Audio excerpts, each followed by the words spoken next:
Kembali Radio Istana FM Bojonegoro mempersembahkan cerita misteri dengan judul Kisah Nyata Korban Tabrak Lari.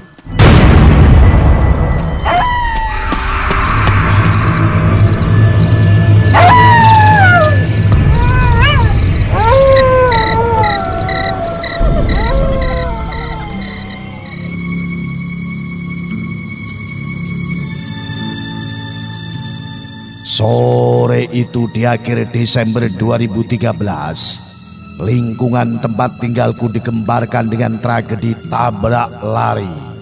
Korbannya seorang wanita muda yang sedang mengandung.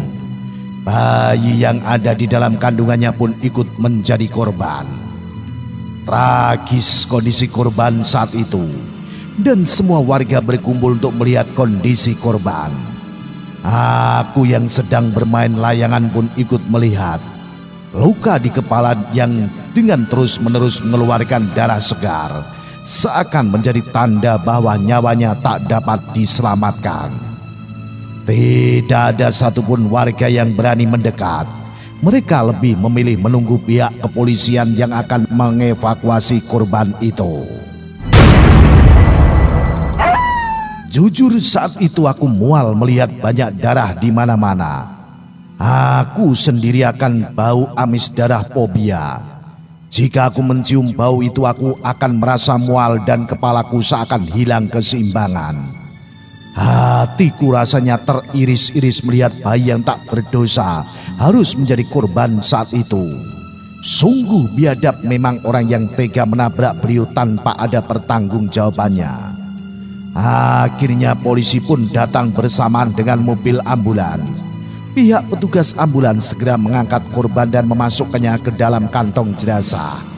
Dan polisi pun langsung menggelar olah TKP dan menanyakan kronologis ke beberapa warga yang menyaksikan kejadian saat itu. Aku yang kebetulan berdiri tidak jauh dari warga yang sedang dimintai keterangan pun mendengar percakapan mereka. "Jam berapa kejadian ini berlangsung, Pak?" ucap salah seorang polisi kepada warga tersebut. "Sekitar jam 4 sore, Pak." "Terus kamu lihat plat nomor mobil yang menabrak?" "Kurang jelas sih, Pak. Tapi kalau nggak salah B1234. Soalnya saat itu kejadiannya terlalu cepat, jadi saya kurang begitu memperhatikan." "Warna mobilnya apa? Dan ciri-ciri lainnya tentang mobil tersangka?" "Seingat saya warna mobilnya hitam dan di kaca belakang ada tulisan makhluk seksi gitu, Pak." "Ya sudah kalau gitu. Ini saya catat sebagai saksian. Kamu siapkan jadi saksi kalau kamu sudah mendapatkan tersangka?" "Sangat siap, Pak. Saya juga kasihan sama si Neng itu."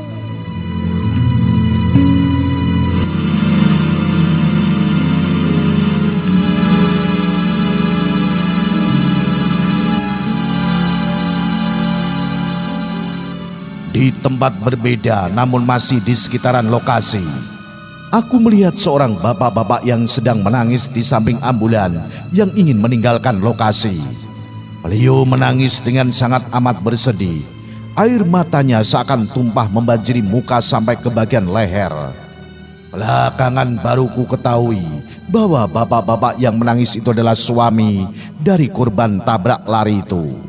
Dan aku mendengar dalam tangisannya beliau berteriak, "Akan kubalas kau yang membuat istri dan anakku tiada. Akan kubalas kau."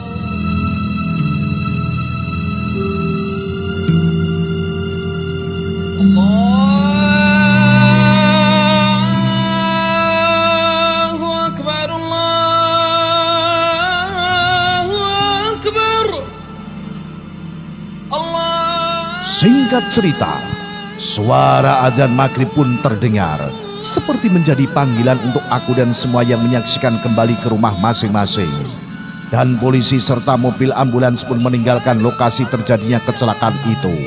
Dan suami korban ikut bersama mobil ambulan itu.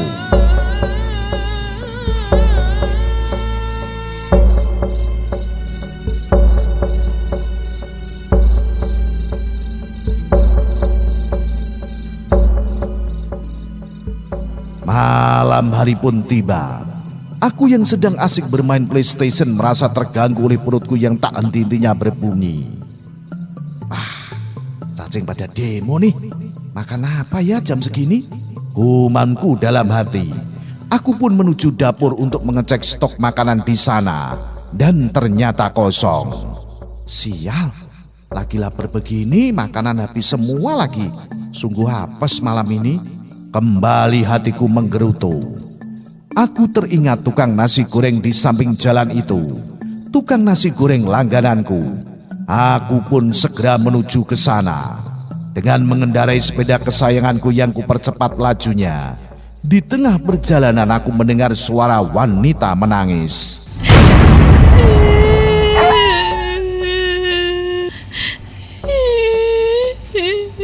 Dan saat itu juga aku langsung mencari sumber suara. Tetapi aku tidak mendapati seorang pun di sekitarku. Suara siapa ya? Bodoh amat lah, tanyaku dalam hati. Dan aku pun melanjutkan perjalananku menuju tukang nasi goreng. Lagi asik-asiknya menggoes sepedaku. Kembali aku mendengar suara tangisan itu.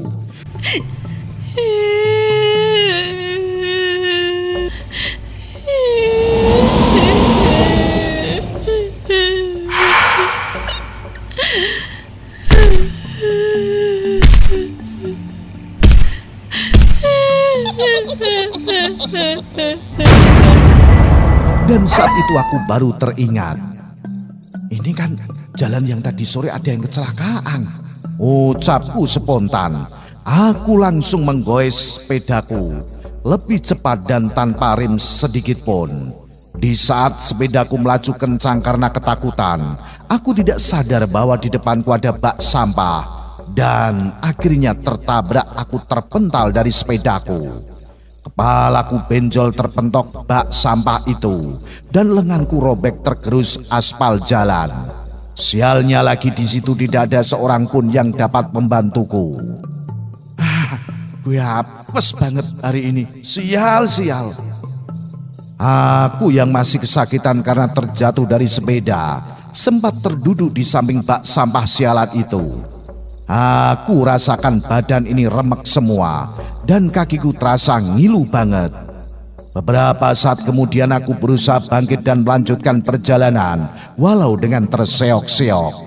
Dan sampailah aku ke tukang nasi goreng langgananku.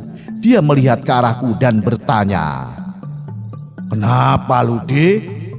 Nabrak bak sampah?"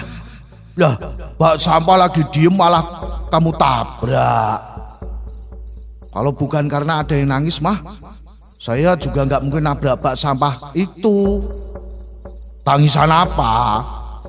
"Itu tuh, kan di jalan itu tadi sore ada yang kecelakaan toh. Korbannya meninggal, mana ibu hamil yang meninggal. Terus kamu dengar suara tangisan gitu?" "Ya, iya. Ya, saya panik dan akhirnya nabrak." "Wah, serem. Awas ya, nanti balik ke rumah digoncengin oleh wanita itu." Bikin parno aja kamu. Cepat, buatin makanan Pak, yang seperti biasa," kataku yang saat itu sedang sangat lapar. Selesai makan aku berpikir sejenak. Apa aku muter aja baliknya nanti ya? Tapi kalau muter jauh, nggak muter takut denger begituan lagi. Kenapa jadi ribet begini sih? Ucapku dalam hati. Akhirnya aku putuskan lewat jalan itu kembali.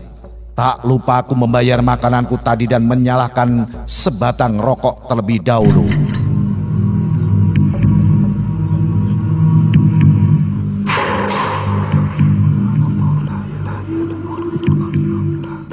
"Bro, gue pulang dulu ya." "Ya, hati-hati bro, awas nanti di belakang lo," jawabnya dan sekaligus mencoba menakut-nakutiku. Kali ini ada keraguan dalam goesanku, seakan mengingat kejadian yang baru aku alami barusan. Dan aku pun mencoba tetap berjalan. Tapi kali ini aku mencoba memberanikan diri.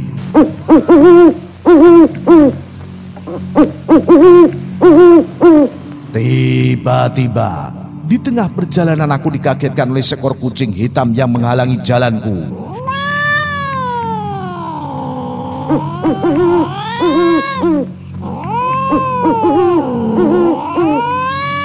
Entah dari mana kucing itu berasal, tiba-tiba saja muncul di hadapanku.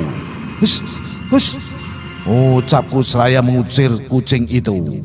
Kucing itu tak bergeming sama sekali, seakan terpaku di tengah jalan yang akan aku lalui. Aku pun mencoba tak menghiraukan keberadaan kucing itu dan terus berjalan kembali ke rumah. Sebelum aku sampai di lokasi kecelakaan, dari kejauhan aku melihat seorang wanita di pinggir jalan sambil menggendong seorang bayi. Beliau terduduk lesu di atas trotoar jalan.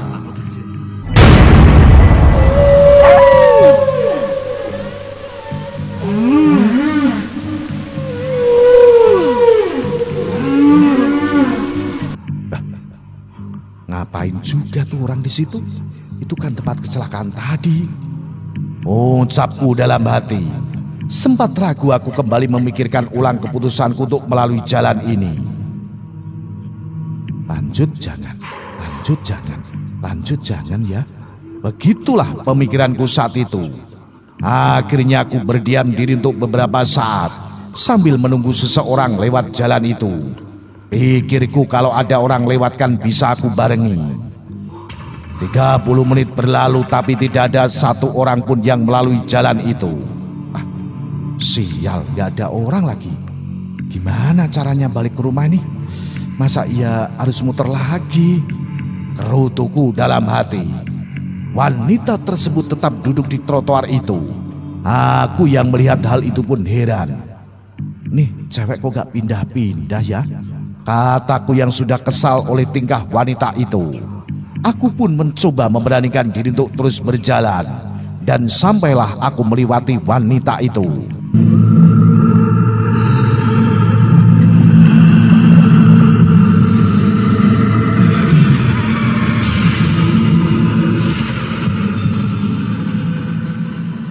Aku pun menoleh ke arah wanita itu. Dan aku melihat dengan jelas wajah wanita itu penuh luka dan darah. Sontak saja aku kaget dan tidak sadarkan diri. Paginya aku terbangun, aku sudah berada di klinik dekat rumahku. Di situ sudah ada ibuku tercinta dan abangku yang menunggu. Aku yang bingung dengan keadaan pun bertanya, ada apa dengan saya kok? Saya di sini. Orang-orang baru menjawab bahwasanya aku ditemukan pingsan di jalan tepat orang lagi kecelakaan kemarin. Kemudian aku menceritakan apa yang terjadi semalam. Itulah cerita misteri yang tentunya menjadi pengalaman saya.